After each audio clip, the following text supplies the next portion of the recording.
ماہ ربیع الاول شریف کے یہ آخری ایام ہیں، آخری عشرہ ہے، اور اس ماہ مقدس کے اندر آپ نے حضور سید عالم صلی اللہ علیہ وسلم کے اخلاق کریمانہ، آپ کی شان رحمت،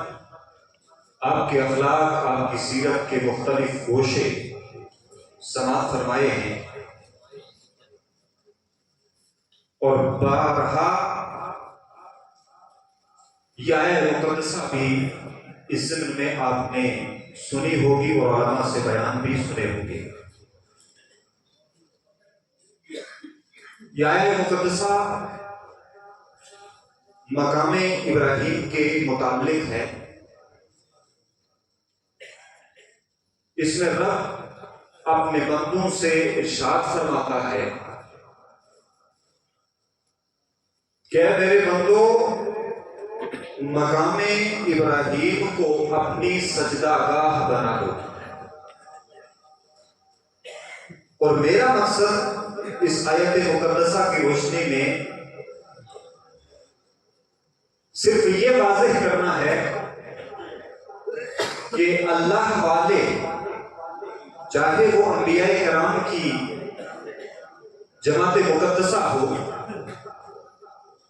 وہ صدیقین ہوں، وہ شہداء ہوں، وہ صالحین ہوں، ان کے مقامات، ان کے مراتب، ان کے درجات بہت بلند ہیں، اتنے بلند ہیں کہ جو چیزیں ان اللہ والوں سے منسوب ہو جایا کرتی ہیں، ان سے جڑ جاتی ہیں،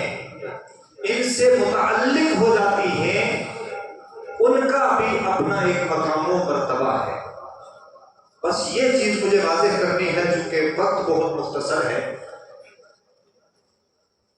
اور میرا مدعا اور مقدمہ وہ صرف دو الفاظ ہیں، ایک یہ کہ اللہ والے تو اللہ والے ہی ہوتے ہیں، مگر اللہ والوں سے جو چیز منسوب ہو جائے وہ چیز بھی اللہ والی ہو جائے گا۔ اور اس آیت کو میں نے پڑھا آپ کے سامنے، یہ مقام ابراہیم، مقام ابراہیم کیا ہے یہ میں پہلے بھی مختصراً آپ کو بتا چکا کہ ایک پتھر ہے۔ یہ وہ پتھر ہے کہ جہاں حضرت ابراہیم اور آپ کے فرزند حضرت سیدنا اسماعیل ذبیح اللہ علیہ السلام کعبہ تعمیر کرتے وقت، جب کعبۃ اللہ کی آپ نے تجدید فرمائی، اس عمارت کو دوبارہ تعمیر کیا،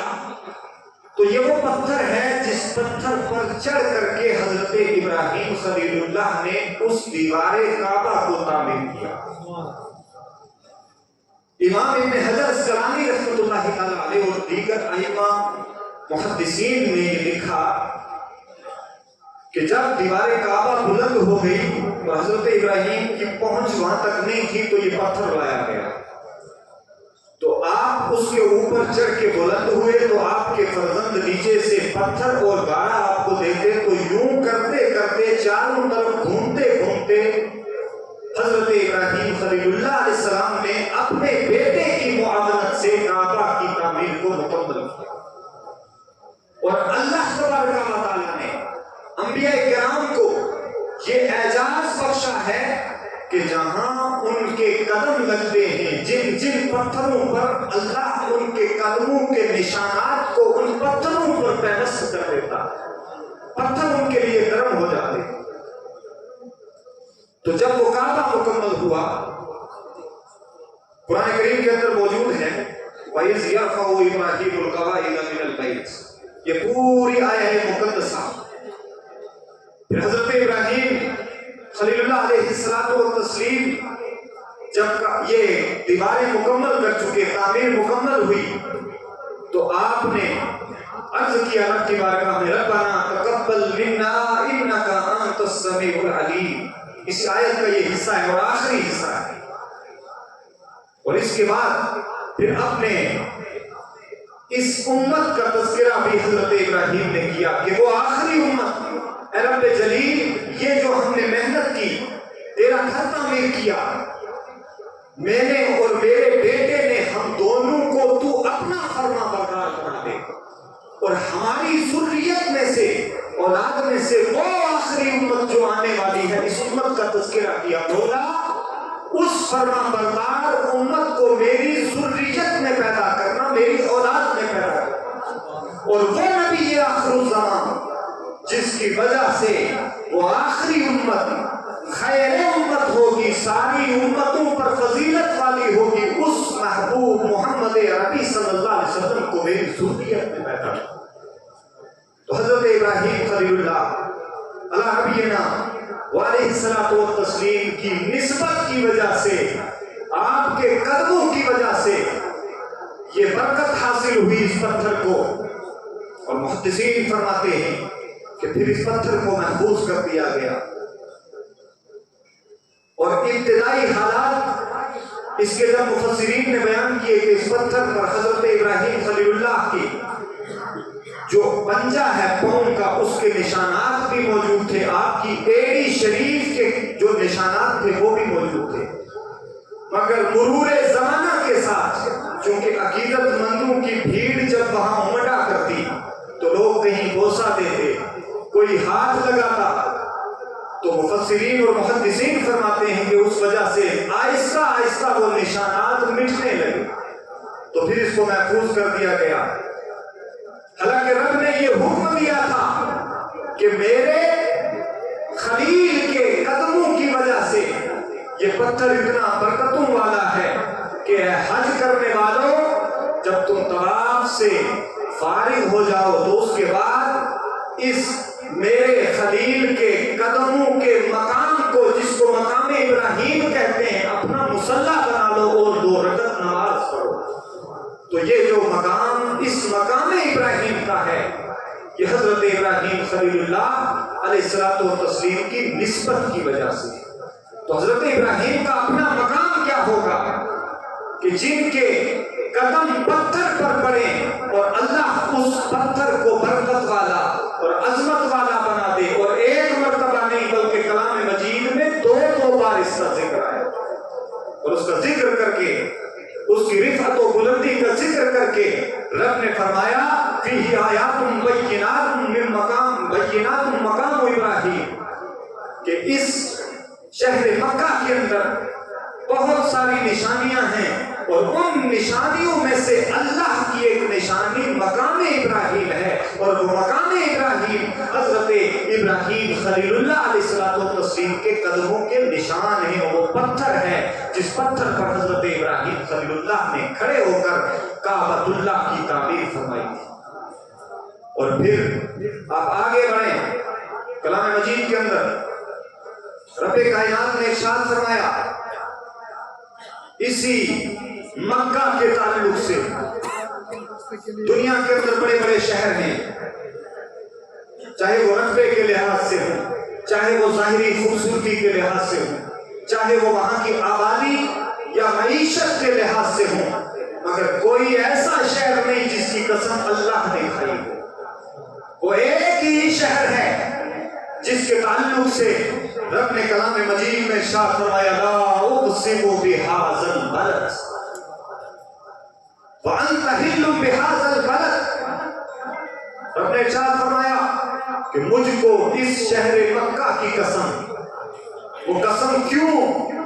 خود ارشاد فرمایا اس لیے اے محبوب کہ تم اس شہر میں مقیم ہو، یہ تمہارا مسکن ہے، یہ تمہاری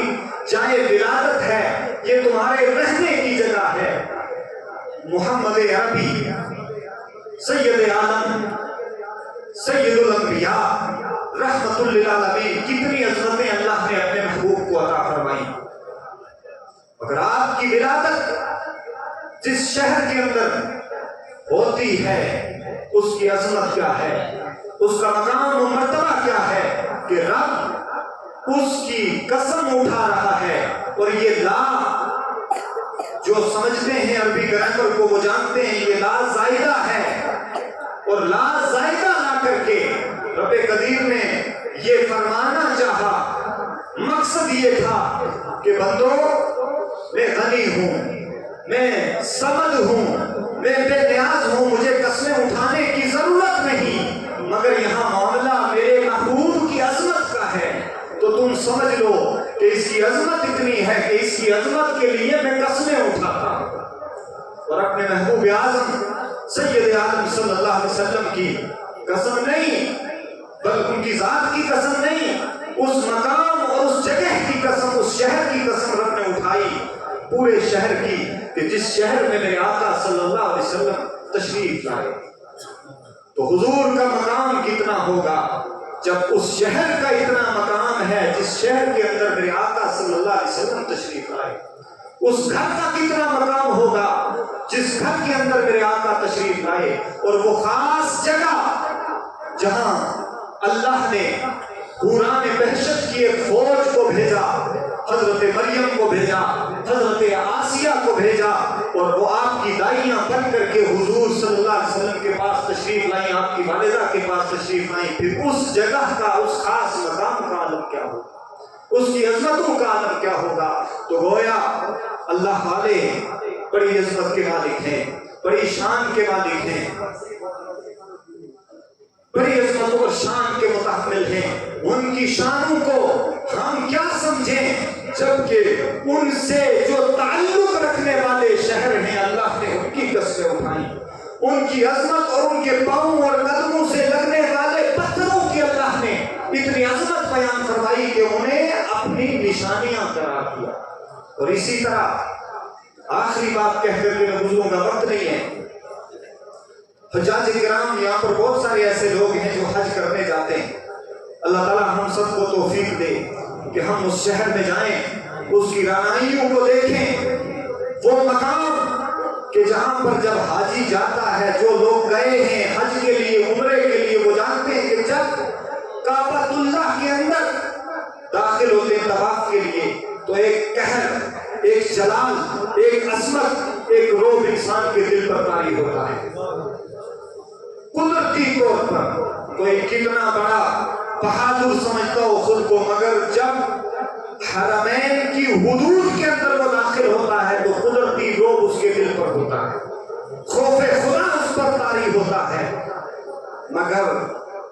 جب ہم عام زمین پر چلتے ہیں، اس حدود سے باہر نکلتے ہیں تو کیفیت الگ، وہاں پہنچتے ہیں کیفیت الگ۔ اب ہونا کیا چاہیے کہ وہ اللہ کے جلال کے غضب کی جگہ ہے، وہاں پر چاہیے کیا کہ ہم نرم دلی کے ساتھ رہیں۔ مگر میرے آقا صلی اللہ علیہ وسلم جب مدینے سے آپ نے ہجرت فرمائی مکہ سے مدینہ، پھر واپس جب آپ تشریف لے گئے تو میرے آقا صلی اللہ علیہ وسلم کو تانا دیا دشمنوں نے کہ یہ محمد صلی اللہ علیہ وسلم اور ان کے اصحاب، ان کے ساتھی، یہ مدینے کی گرمی سے یہ ختم ہو گئے، ان کی طاقت ختم ہو گئی، یہ کمزور نہیں ہو گئے۔ میرے آقا کو جب اس بات کا پتہ چلا تو میرے آقا نے اپنے صحابہ کو حکم دیا، میرے صحابہ جب تم طواف کرو گے تو طواف کے اندر تم نے اپنے شانے تان کے رکھنے ہیں، اکڑ کر کے چلنا ہے، اور اس شان سے چلنا ہے کہ دشمن جب تمہیں دیکھے تو اسے پتہ چلے کہ کوئی بہادر آیا ہے۔ تو میرے آقا صلی اللہ علیہ وسلم نے اپنے صحابہ کو حکم دیا، تو طواف کے جو پہلے 3 چکر تھے ان میں اس شان سے میرے آقا آگے آگے قیادت فرما رہے اور صحابہ پیچھے پیچھے چل رہے۔ کیوں؟ ہونا تو یہ چاہیے تھا کہ جب عام زمین پر چلنے کا ہمیں حکم ہے کہ نرمی سے چلو، سر جھکا کے چلو، آہستہ سے چلو، اکڑ کے مت چلو، تو وہ مقام اعلیٰ، وہ مقام اعظم جہاں پہ اللہ کے غضب و جلال کی کیفیت ہر وقت برستی ہے بارش کی طرح، وہاں تو اور زیادہ نرمی ہونی چاہیے۔ مگر جب میرے مصطفیٰ کو تانا دینے والے دشمنوں نے تانا دیا تو قانون بدل گیا۔ مصطفیٰ صلی اللہ علیہ وسلم نے اپنے ان ماننے والے اپنے ساتھیوں سے ارشاد فرمایا کہ قانون تو یہی ہے، مگر اب قانون بدلے گا، اس لیے بدلے گا کہ یہاں اسلام اور عظمت اسلام اور محمد رسول اللہ کی عظمت کی بات ہے۔ تو میرے آقا کے حکم پر جب رمل کیا طواف میں 3 چکر، پہلے جو 3 چکر ان میں صحابہ کرام نے اسی طریقے سے جو طریقہ سرکار نے بتلایا، تعلیم فرمایا، اس کے مطابق عمل کیا گیا، حالانکہ اس سے پہلے ایسا نہیں تھا۔ تو پھر آج تک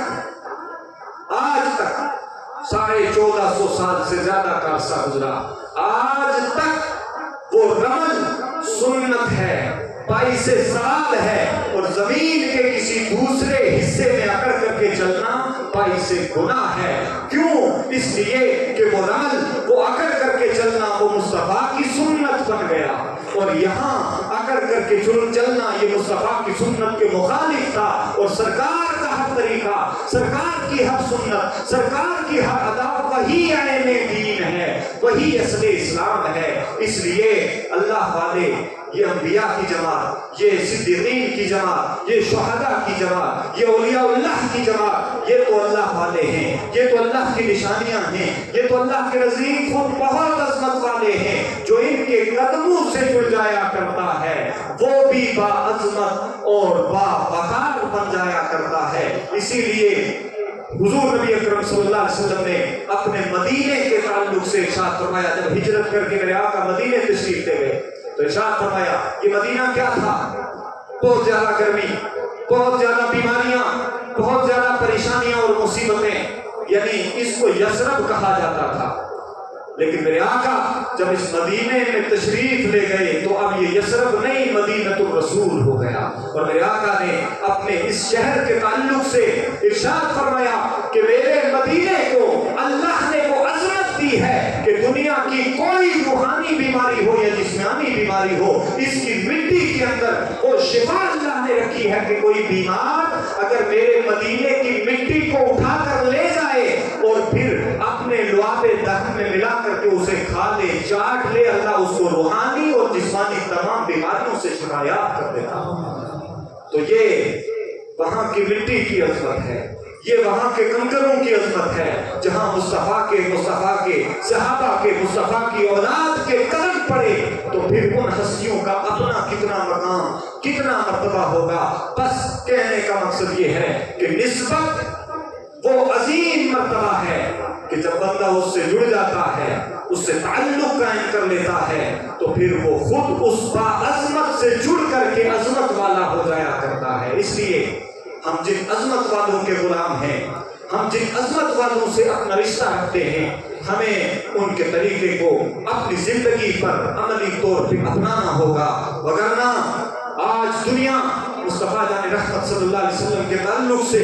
اور جس طرح سے صحابہ کرام کے تعلق سے، اہل بیت اور اولیاء اللہ کے تعلق سے اپنی زبان طعن کو دراز کرتی ہے، اگر ہماری وضاقتہ یہی رہی، ہمارے